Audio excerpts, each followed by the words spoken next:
Vidas que inspiram. O Filas. Depois da muito divulgada conversão do imperador Constantino em 312, o Império Romano tornou-se nominalmente cristianizado e o vibrante testemunho dos cristãos pareceu declinar. Eles não mais sofreram pela sua fé, pois estava na moda ser cristão, e como resultado houve um enfraquecimento do fervor espiritual. O martírio, resultante da perseguição oficial, tornara-se um terror do passado. A Igreja e o Estado se aliaram e o cristianismo começou a ser cada vez mais usado como um meio de favorecer a expansão imperial.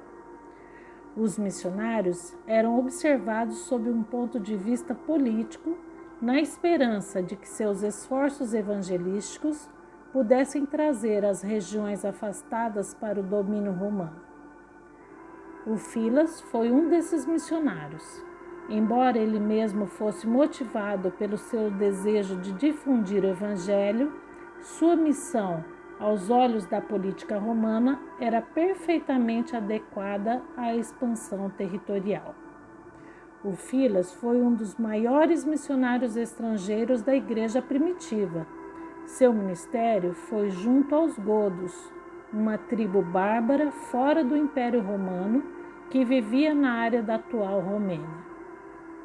Ele nasceu no ano de 311 e foi criado no ambiente pagão dos godos. Sua mãe, segundo se acreditava, era gótica e seu pai um cristão da Capadócia, que foi levado cativo pelos invasores godos.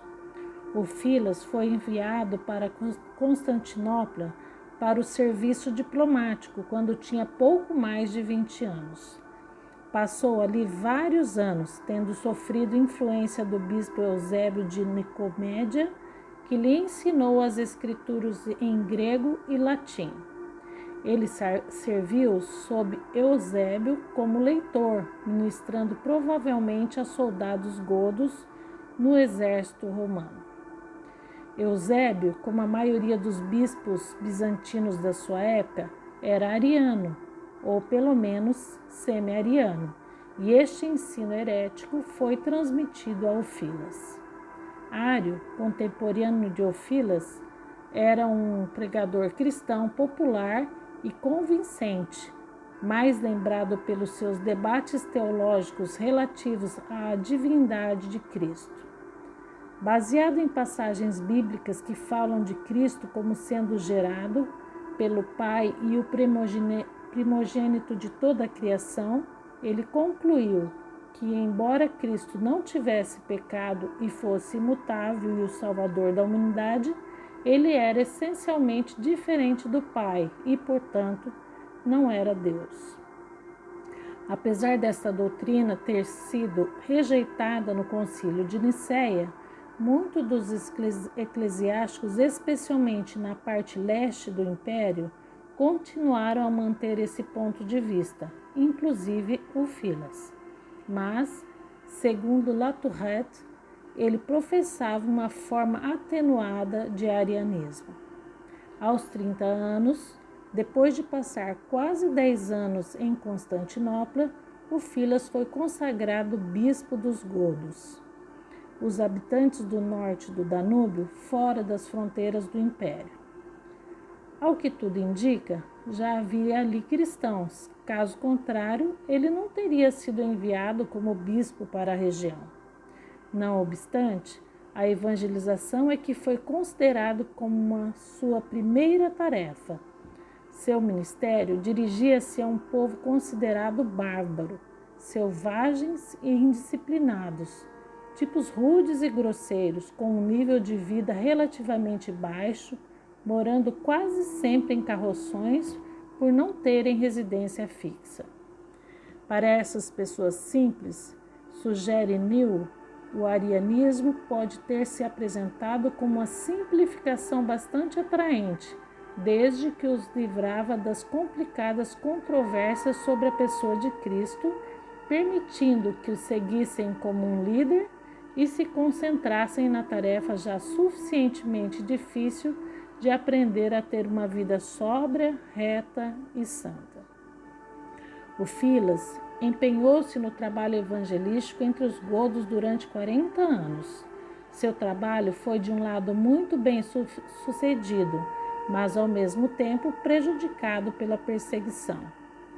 A certa altura, no ano 348, a oposição do comandante dos godos, Atanarico, que acreditava que a missão de Filas era motivada pelo desejo de colocar os godos sob domínio de Roma, tornou-se tão sangrenta e resultou na morte de tantos cristãos que o Filas, com a permissão do imperador Ariano Constâncio, mudou sua comunidade gótica do outro lado do Danúbio para o território romano mais seguro.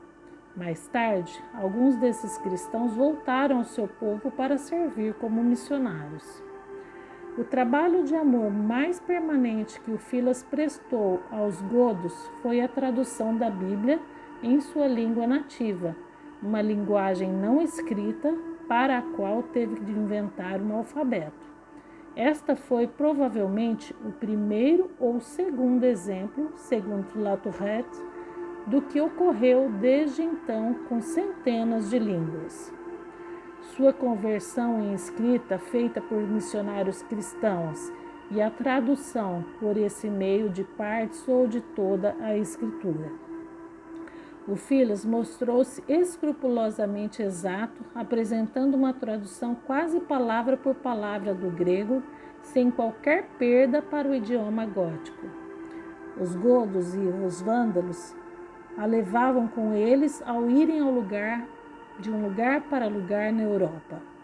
Embora a tradução de Ufila tenha sido uma contribuição monumental para as missões dos primeiros séculos, até mesmo esta área de seu ministério teve seus problemas.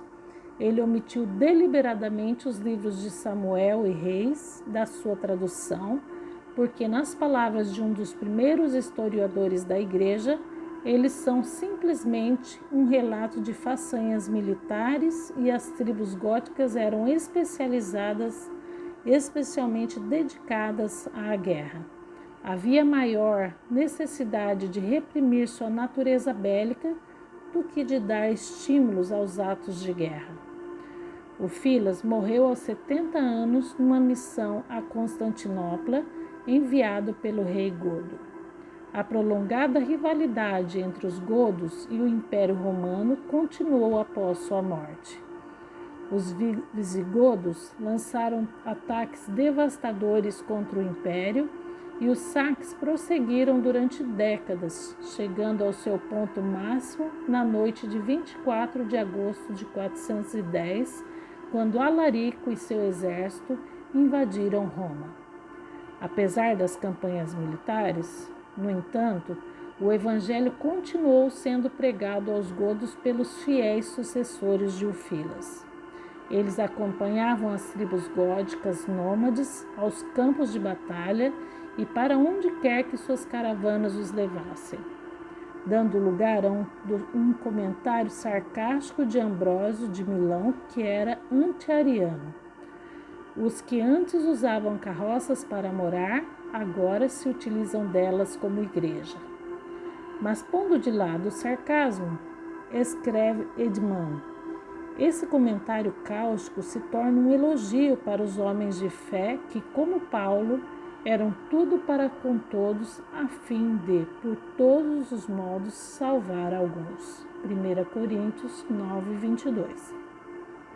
A doutrina deles talvez fosse imperfeita, mas não seus corações.